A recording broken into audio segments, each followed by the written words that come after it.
سب سے پہلے تو میں علامہ شام الہی ظہیر صاحب حفظہ اللہ تعالیٰ کی خدمت میں سلام عرض کروں گا، اگر وہ آپ کے اسٹوڈیو میں بیٹھے ہوئے ہیں تو میری طرف سے ان کی نہیں خدمت میں علی آپ بھائی میں سلام عرض کروں وہ نہیں ہے سر، وہ نہیں ہے، وہ نہیں ہے. ان کو آج کے نہیں پروگرام کے حوالے سے ان کو وہ نہیں مدعو لاسٹ کیا، جو ہوا ان کو بالکل انوائٹ ہی نہیں کیا تھا کہ نا. اس سے چلے پہلے کیا ٹھیک ہے. تھا وہ آج آپ تو کے سامنے ہے، پھر جو کچھ ہوا اس کے بعد وہ سب صورتحال آپ کے سامنے. اب تو اللہ کی پناہ نہیں، بن میرے جائے. سامنے تو یہ ہے میرے بھائی، وہ تو اس کو کہہ رہے ہیں یہ فالس فلیگ آپریشن ہوا ہے جو آپ کے متھے مار رہے ہیں کہ آپ نے اور میں نے مل کے ان کو گھیر گھار کے جو ہے وہ اس طریقے سے بدنام کیا. وہ تو گالیاں نکال رہے ہیں پوسٹ میں، میرے بارے میں اس طرح کی گفتگو لکھ رہے ہیں اور مجھے بڑا دکھ ہوا. حالانکہ آپ نے مجھے جو قائل کیا تھا، مجھے تو آپ نے ان کی باقاعدہ وہ ریکارڈنگ بھی سنوائی تھی جس میں وہ کہہ رہے تھے کہ جی انجینئر صاحب کو علی بھائی بنوائیں. میری بات واضح ہے. میں نے اس کے بعد جو اس طریقے سے آپ پر بھی انہوں نے جو تبرہ کیا اور جو مجھے بھی تنقید کا نشانہ بنایا اور اس کے بعد جو کچھ ہوا، لیکن سر ہم نے تو اپنا پلیٹ فارم علی بھائی ہم نے تو اپنا پلیٹ فارم ان کو دیا تھا کہ یہ جو آپ الزامات لگا رہے ہیں. اور میں آپ کو بھی علی بھائی آپ کو بھی یہی کہوں گا کہ آپ کو، بلکہ وہ میں نے کچھ چیزیں دکھائی بھی تھی. یہ ایک دفعہ دوبارہ واضح کر دیتا ہوں، حشام صاحب کی ہی یہ خواہش تھی کہ وہ آپ کے ساتھ بیٹھنا چاہتے ہیں، اور میں اپنے I am stick to my words, میں اپنے الفاظ پر قائم ہوں. انہوں نے ہی کہا تھا کہ 17 18 19 رمضان میں کوئی ایک دن رکھ لیں. پھر پیر کا دن طے ہوا، 2 دن پہلے ان کا میسج آ گیا کہ میں مصروفیت کے باعث نہیں آ سکتا ہوں. تو اس پہ تو میں اپنے بالکل اس پہ قائم ہوں. اگر آپ مزید کوئی چیز یا اپنی کوئی تسلی کرنا چاہتے ہیں جس طریقے سے آپ پر یا مجھ پر بات کی جا رہی ہے تو سر وہ بھی انشاءاللہ ہم کر دیں گے. بٹ یہ بات طے ہے میں نے کہ سنا آپ کو دھمکیاں بھی مل رہی ہیں. سر یہ 2 دن میں بہت کچھ ہوا ہے علی بھائی. خیر چھوڑے، اب کیا بتائیں. ان کے ساتھ جب تعلق ہی ایسا تھا، لیکن اس کے بعد جو کچھ ہوا میرے ساتھ یہ میں ہی جانتا ہوں. بٹ علی بھائی نہیں تو یہ پوسٹ پہ تو لکھ کے لگا رہے تھے، پوسٹ پہ شام بھائی نے لگایا کہ میں آخری عشرے میں مصروف ہوتا ہوں. حالانکہ پروگرام تو آخری عشرے میں ہے ہی نہیں تھا، وہ تو 19 رمضان کو پروگرام ہوا ہے. تو ان کی پوسٹ جو ہے وہ خود کنٹراڈکٹری ہے جو ان کا دعویٰ علی تھا بھائی. اس سے میں نے مطابق، کیونکہ جس پہ انہوں نے میرے پہ اعتراض کیا، جو مجھ سے ناراضی کا اظہار کیا، اور اس کے بعد پھر جس طریقے سے جو میرے پر بیشنگ ہوئی، تو میں نے تو ان کو اس کے بعد ان کا جواب نہیں ہے. میں نے جو آخری میسج حشام صاحب کو کیا تھا، میں نے یہی کیا تھا کہ سر آپ کے لیے ہمارا پلیٹ فارم حاضر ہے. آپ کو لگتا ہے کہ میری طرف سے کوئی غلط بیانی ہوئی ہے، یا جس طرح آپ یہ تاثر دے رہے ہیں کہ گھیر گھور کے لانا تھا ان کو، یا وہ مصروف، ایسا کوئی ٹائم نہیں دیا تھا. میرے پاس آڈیو میسیجز ان کے پڑے ہیں، ثبوت سارے موجود ہیں. میری طرف سے تو کوئی سر میں آپ کے پلیٹ فارم سے صرف اتنا عرض کروں گا، مجھے آپ کا تو نہیں پتا، وہ آپ کا ان کا اپنا معاملہ ہے. میرا پوائنٹ آف ویو اس معاملے میں یہ ہے کہ اگر میں نے کوئی قانونی جنگ لڑنی ہو نا، تو یہ جو کچھ آپ کے ساتھ مل کے انہوں نے میرے ساتھ کیا ہے نا، یعنی ظاہر ہے میں بھی وہی الزام لگاؤں گا نا کہ آپ دونوں نے مل کے کیا ہے. تو میں تو آپ کو نوٹس بھجوا سکتا ہوں کہ آپ نے مجھے ڈیفیم کرنے کی کوشش کی ہے اس طریقے سے، اور پھر آپ لوگ بھی اپنی تاریخیں بھگتے رہیں گے اور ہشام صاحب بھی بھگتے رہیں گے. لیکن میری اپروچ نہیں ہے. میں صرف بتانا چاہ رہا ہوں کہ اگر میں ایک دنیا دار آدمی ہوں تو میں اس قسم کی ایکٹیویٹی پرفارم کر سکتا ہوں.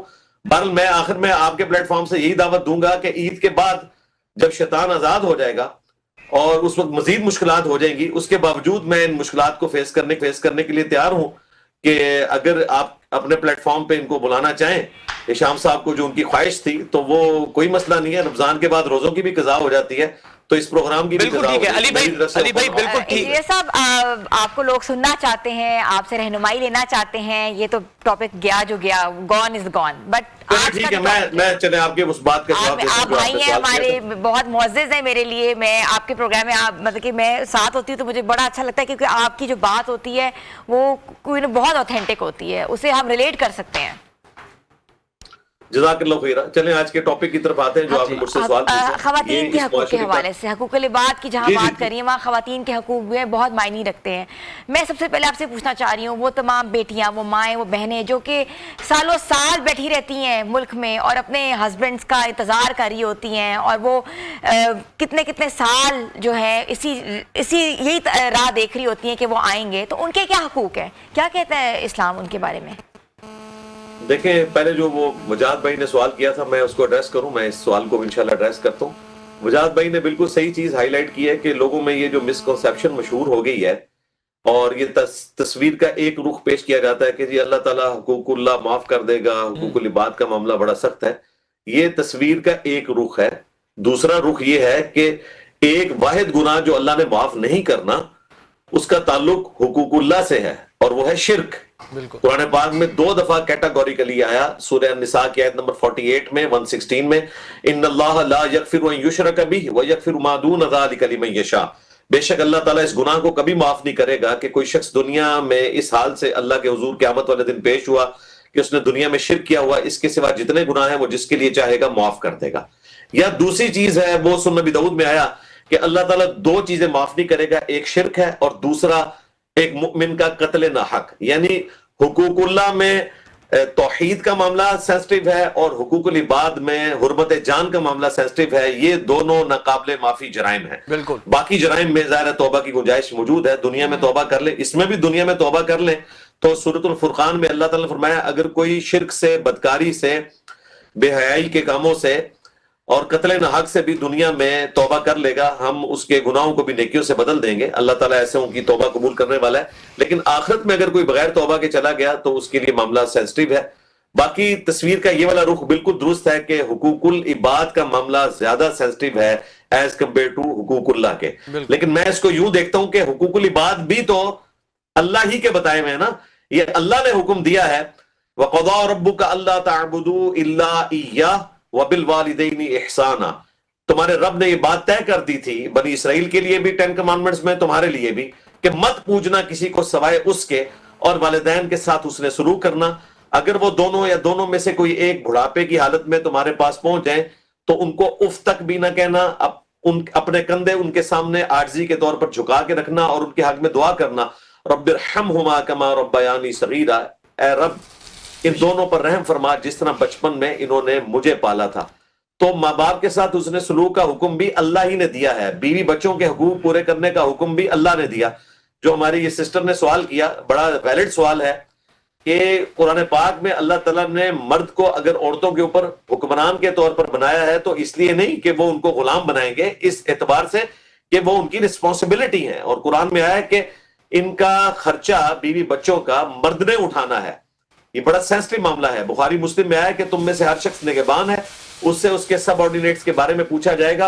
اور اس میں نبی علیہ السلام نے یہ ذکر کیا کہ ایک مرد اپنی بیوی اور بچوں کے اوپر حکمران ہے, اس سے اس کے بارے میں پوچھا جائے گا. بخاری مسلم میں حدیث ہے, میں اپنے بعد سب سے بڑی آزمائش تمہارے لیے تمہاری عورتیں چھوڑ کر جا رہا ہوں, یعنی ان کی وجہ سے تمہیں قیامت والے دن اللہ تعالیٰ پوچھے گا. اور صحیح مسلم میں حدیث ہے, کوئی بھی مؤمن اپنی مؤمنہ بیوی سے بغض نہ رکھے. بخاری مسلم میں حدیث ہے کہ عورت ٹیڑھی پسلی سے پیدا ہوئی ہے, اس سے نفع حاصل کرو, اسے توڑنے کی کوشش نہ کرو, اسے توڑنا, اسے طلاق دینا ہے. یعنی اگر اس کی زبان سے کوئی تمہیں تکلیف بھی پہنچتی ہے تو تم نے برداشت کرنا ہے.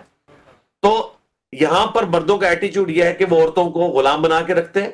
اور جو یہ ہماری سسٹر نے چیز ہائی لائٹ کی کہ دوسرے ملکوں میں چلے جاتے ہیں, اس میں ماں باپ کا بھی قصور ہے. شادی سے پہلے یہ چیز طے ہونی چاہیے کہ شادی کے بعد اس بچی نے اس مرد کے ساتھ رہنا ہے یا نہیں رہنا. بعض کا جھوٹ بھی بولتے ہیں کہ جی وہ ساتھ لے جائے گا, 10 سال یہیں بیٹھی رہتی ہیں بیچاری اور بڑی تکلیف کی زندگی کاٹتی ہیں. تو اس قسم کے جو مرد ہیں وہ اللہ کے حضور مجرم ہیں جی, پکڑے جائیں گے.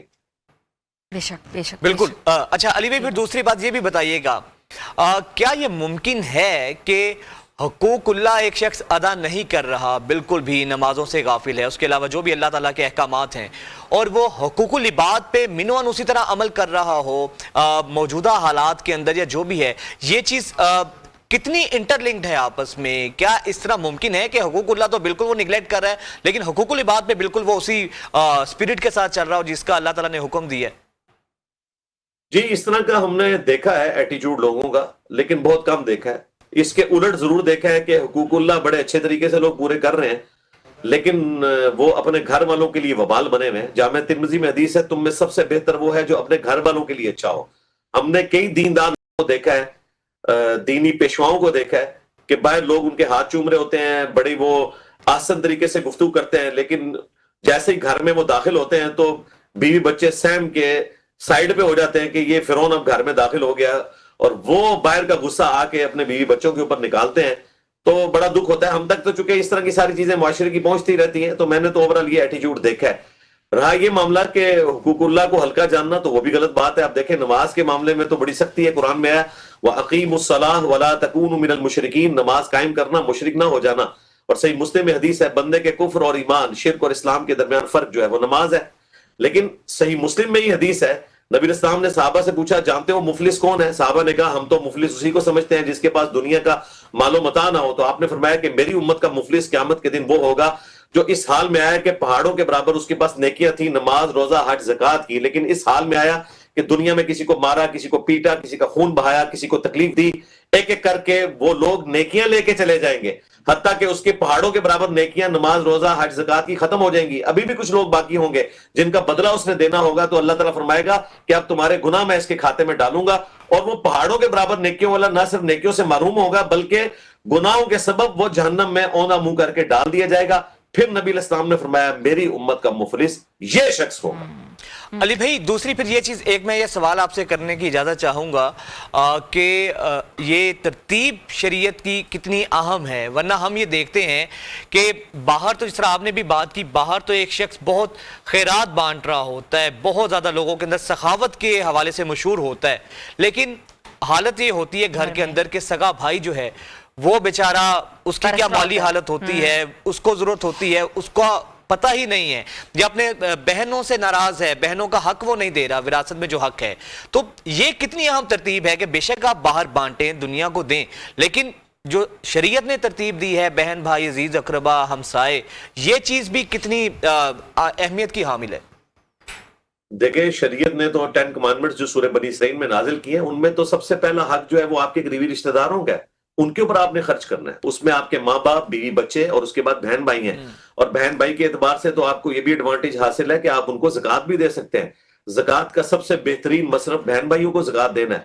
یہ کوئی نیکی نہیں ہے کہ انسان اپنے گھر والوں کو محروم کرے اور باہر بانٹتا پھرے.